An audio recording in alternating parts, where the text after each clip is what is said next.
प्यारे भाई बहन, कल की कथा में हम लोग एक दूसरे से संवाद के क्रम में ये जाना था कि प्रयागराज में महर्षि याज्ञवल्क्य ऋषि और महर्षि भरद्वाज ऋषि के बीच दोनों के बीच बातचीत हुई थी और श्री भरद्वाज मुनि ने राम जी के विषय में श्री याज्ञवल्क्य ऋषि जी से प्रश्न किया था कि हमें वो राम के बारे में बताए। उन्हें भय और लज्जा की भी बात की थी, जैसा कि दास पिछले एपिसोड में बताया था। आज दास उसी भरद्वाज मुनि और याज्ञवल्क्य मुनि के बीच जो बातचीत हुई है, देखिए कथा कहती है कि दो विद्वानों के बीच जो संवाद जारी है कितनी मार्मिक है। हम आप थोड़े से ज्ञान जान जाते हैं तो बस कहते हैं कि ये काल्पनिक है, वो शाश्वत है, ये ब्रह्म नहीं है, वे ईश्वर नहीं है, ये ऐसा है वैसा है वगैरह वगैरह। लेकिन याज्ञवल्क्य मुनि के बातचीत के क्रम में है, देखिए क्या समझाते हैं भरद्वाज मुनि को। कहते हैं, संत कहीं असि नीति प्रभु श्रुति पुराण मुनि गा, होई न बिमल विवेक गुरसन के दुरा। कहते हैं, हे प्रभु, ये कौन कह रहे हैं? ये कह रहे हैं याज्ञवल्क्य जी से। कौन? भरद्वाज मुनि।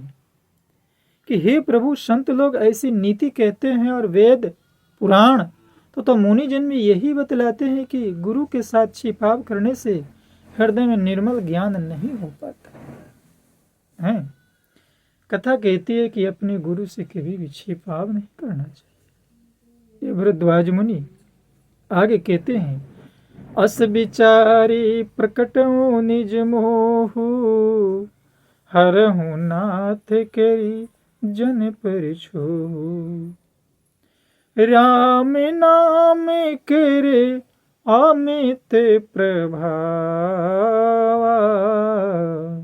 संत पुराण उपनिषद गावा, संतत जपत शंभु अविनाशी, शिव भगवान ज्ञान गुण राशि, आकर चारि जीव जग अहि, काशी मरत परम पद लहि, सो पीराम महिमा मुनि राया, शिव उपदेशु करत करि दाया, राम कवन प्रभु पूछहु तो ही, कहिया बुझाई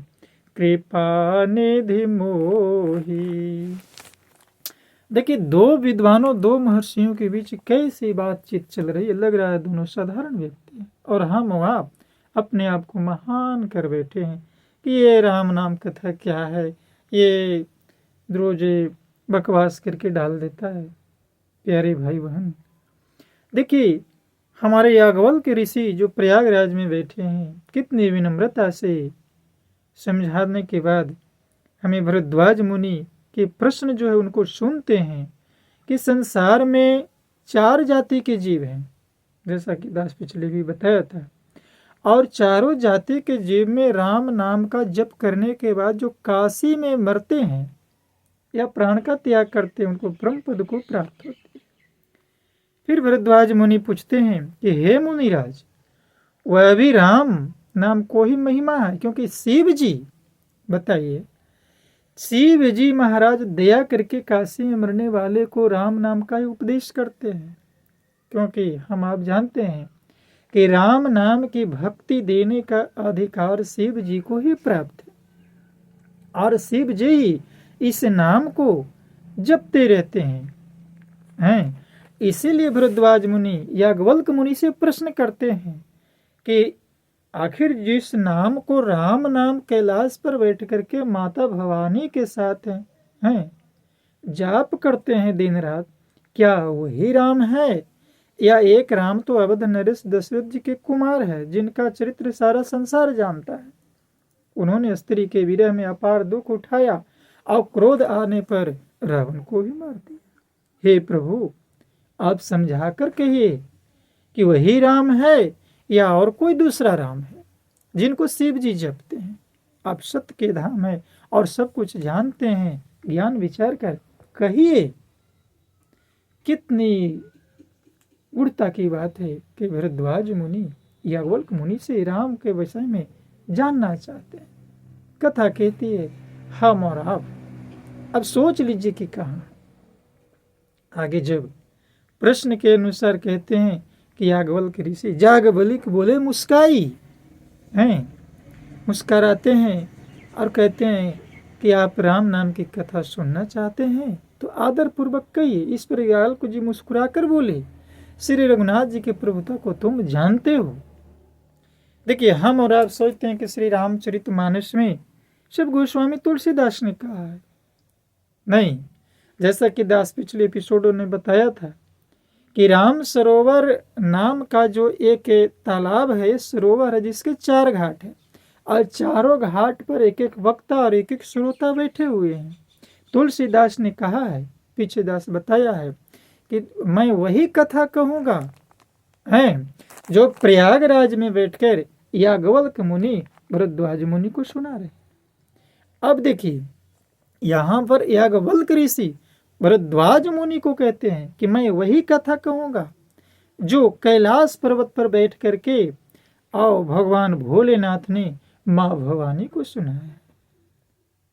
कितनी चतुरतापूर्ण बात है कि एक ऋषि महर्षि जो वेदों के रचयिता और ज्ञाता है अपने आप को तुच्छ समझ रहे हैं और हम आप अपने आप को विद्वान बन बैठे। सोचने की बात है।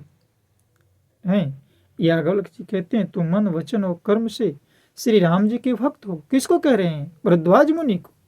तुम्हारी चतुराई को मैं जान गया, तुम श्री राम जी के रहस्यमय गुणों को सुनना चाहते हो, इसी से तुम ऐसा प्रश्न किया है। माने बड़ो ही मूर्ख हो, यानी मूर्ख हो। तो आगे याज्ञवल्क्य मुनि कहते हैं तात सुनहु सादर मनु लाई, कहूँ राम के कथा सुहाई। महामोह महिषे सुविशाला, राम कथा कालिका कराला। राम कथा शशि किरण समाना, संत चकोर करहि जहि पाना। ऐसे संशय किन्हीं भवानी, महादेव तब कहा बखानी। देखिए, याज्ञवल्क्य मुनि भरद्वाज मुनि को कहते हैं कि हे तात, तुम आदर पूर्वक मन लगाकर सुनो। मैं श्री राम जी की सुंदर कथा कहता हूँ। बड़ा भारी अज्ञान, जो अज्ञान है उसको याज्ञवल्क्य जी महिषासुर बताया है और राम जी की कथा को उन्होंने काली जी बताया है। एक कल युग में श्री राम जी की कथा साक्षात काली के समान है, जो अज्ञान रूपी संशय रूपी जो हमारे घट के अंदर बीमारी है उसको नष्ट कर देती है। आगे कहते हैं याज्ञवल्क्य मुनि, ये तुलसीदास जी नहीं, कि श्री राम जी की कथा चंद्रमा की किरणों के समान है, जिसे संत रूपी चकोर सदा पान करते हैं। ऐसा ही संदेह यानी मन में शंका एक बार माँ भवानी पार्वती जी को हो गया था, जिसको महादेव जी ने विस्तार पूर्वक राम जी की कथा कहकर दूर किया था। तो याज्ञवल्क्य जी कहते हैं कि मैं वही कथा कहूँगा जो भगवान शंकर ने माँ पार्वती को सुनाया। कितनी आदरणीय बात है। वह जिस समय और जिस कारण से कहा उसे, हे मुनि सुनो, तुम्हारा सब विषाद, सब संशय, सब मन की दुविधा मिट जाएगा। कहते हैं, याज्ञवल्क्य ऋषि कह रहे हैं भरद्वाज मुनि से कि एक बार त्रेता युग में भगवान शिव जी अगस्त ऋषि के आश्रम में गए। उनके साथ जगजननी भवानी सती जी थी। क्योंकि आप जानते हैं कि पूर्व जन्म में मां पार्वती यानी मां भवानी जो है वो सती के रूप में शिव जी के साथ थे। ऋषि ने संपूर्ण जगत के ईश्वर जानकर उनका पूजन किया। एक बार त्रेता युग माही, शंभु गए कुंभजरी सिपाही। संग सती जग जननी भवानी, पूजे ऋषि अखिलेश्वर जानी। राम कथा मुनि बरज बखानी, सुनी महेश परम सुख मानी। ऋषि पूछी हरि भगति सुहाई, कहीं शंभु अधिकारी पाई। तो जब भगवान शंकर मां सती के साथ अगस्त मुनि ऋषि के आश्रम में पहुंचते हैं, तो हमारे ये अगस्त ऋषि जो हैं उनको संपूर्ण जगत के ईश्वर जान करके और भगवान शंकर का आदर पूर्वक पूजन किया। इसके बाद मुनिवर अगस्त जी ने राम कथा विस्तार से कही। देखिए कितनी मर्म की बात है कि भगवान भोलेनाथ जो हैं वो राम कथा अगस्त ऋषि से सुन रहे हैं। बताइए, भगवान होकर भी और संसार में ऋषि मुनियों से कथा सुनते हैं, और हम और आप आज के युग में यदि कोई राम कथा कह रहा है, सुनने को कह रहा है, तो कह रहा है ये सब क्या चीज है, बकवास है। बताइए, जिसको भगवान महेश्वर परम सुख मानकर प्रेम पूर्वक आदर से सुना, फिर ऋषि ने शिव जी से सुंदर हरि भक्ति पूछी। देखिए ऋषि मुनि की ये विद्वता कि राम कथा जब भगवान को सुना दी तो भगवान आदर पूर्वक उस राम की कथा को सुने, और जब देखे कि भगवान बहुत खुश हैं तो अगस्त ऋषि ने भगवान शिव जी से हरि भक्ति पूछी, और शिव जी को राम भक्ति देने का अधिकार प्राप्त है। देखिए मुनि कितने तेज हैं, उन्होंने शिव जी से हरि भक्ति पूछकर और जब ये हरि भक्ति मांगी तो शिव जी उनको हरि भक्त जानने का अधिकार पाकर उनको हरि का भक्ति प्रदान किया, यानी राम जी का भक्ति अगस्त ऋषि को प्रदान किया भगवान भोले। बताइए, ज्ञान लेने का भी कितना बड़ा तरीका होता है। सबसे पहले मुनि ने राम जी की कथा सुनाया, भगवान भोले भंडारी मस्त होकर खुश हो गए, और खुश होने के बाद चूंकि ऋषि महर्षि जानते थे वो अगस्त ऋषि कि राम जी के भक्ति प्रदान करने का अधिकार बाबा भोलेनाथ को ही है, और जब भोलेनाथ खुश हो गए तो राम भक्ति खुशी खुशी वो ले ली।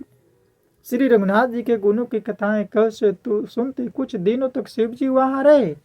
फिर मुनि से विदा मांगकर शिव जी दक्ष कुमारी सती के साथ अपने घर कैलाश को चली हैं, और उसी समय उन्हीं दिनों पृथ्वी का भार उतारने के लिए श्री हरि ने रघुवंश में अवतार लिया था राम के रूप में, और वे अविनाशी भगवान उस समय पिता के वचन से वंदे होने के कारण राज का त्याग करके तपस्वी या साधु के वेश में दंडक वन में सीताराम भ्रमण कर रहे थे।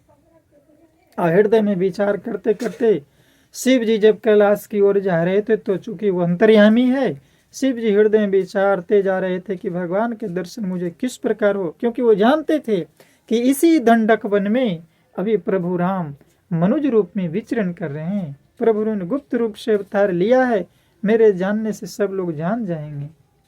तो इस प्रकार कहते हैं कि देखिए, भोले भंडारी ने अगस्त ऋषि से श्री राम की कथा सुनी और उसी समय राम अवतार होकर हुआ था। जो पिता की आज्ञा पाकर राम जी दंडक वर में भ्रमण कर रहे थे, ये भोलेनाथ जान रहे थे। सती विष हाथ में थी, लेकिन सती को इस बात की जानकारी भूतनाथ नहीं दिए और वो दंडक वन से होते हुए अपनी कैलाश की ओर जा रहे थे। राम की कथा सुनकर अगस्त मुनि से तो मन में क्या विचार आता है कि राम का दर्शन कैसे प्राप्त करूं। ये कथा दास अगले एपिसोड में कहेगा। तब तक के लिए दास इतना ही कहेगा कि जिस प्रकार एक ऋषि महर्षि मनुज अवतार भगवान शंकर से राम कथा सुनते हैं और भगवान राम कथा से ये प्रसन्न होते हैं बाबा भूतनाथ, और देखे राम जी की भक्ति अगस्त ऋषि को दिया। हाँ मो आप विचार करिए कि भगवान भोलेनाथ के सामने, अगस्त ऋषि के सामने कहाँ टिक पाएंगे। दास प्रार्थना करता है कि आप राम कथा को अंगीकार कीजिए, स्वीकार कीजिए और अपना जीवन धन्य बनाइए। प्रेम और अनुराग के साथ समाज में, गांव में, घर में, अपने नाते रिश्ते में राम के वचनों के अनुसार एक सांसारिक और पारिवारिक जीवन को सुंदर बनाए। तो दास और न कुछ कहते हुए बस इन्हीं चंद वाणी के साथ अपने वाणी पर विराम करना चाहता है। आपकी जैसी इच्छा, प्रभु की जैसी इच्छा, राम की चर्चा दिन दुना रात दुगना बढ़े, इन्हीं आशा के साथ प्रेम से कहना जय श्री राम।